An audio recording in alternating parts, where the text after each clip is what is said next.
গুগলের একটা ভুল ধরার কারণে মানুষকে পুরস্কৃত করা হয়। আর আমাদের একজন তরুণ, সে পদ্মা সেতুর নাট খোলা ছিল সেইটা দেখিয়েছে, তার জন্য আমাদের গোয়েন্দারা বিশাল কর্মকাণ্ড উদ্ধার করে ফেলেছে।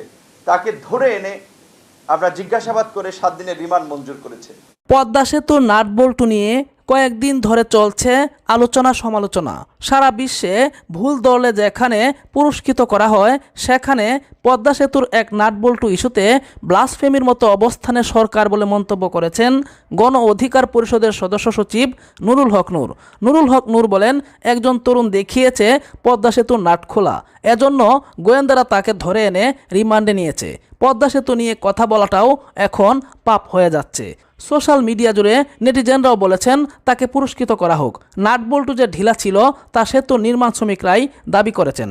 পদ্মা সেতু অবশ্যই আমাদের গর্বের প্রতীক, এ কথা উল্লেখ করে নুরুল হক নূর বলেন, একের পর এক বিচার বহির্ভূত হত্যাকাণ্ড করে এক পদ্মা সেতু নির্মাণে পাপ মোচন হবে না সরকারের। গত 13 বছরে সরকার যেই অমানবিক কাজগুলো করেছে তার জন্য তাদেরকে সারা জীবনই নিন্দা পেতে হবে। নূর বলেন, সরকার গণমাধ্যম সহ সব কিছুকে পদ্মা সেতু নিয়ে ব্যস্ত রেখেছে।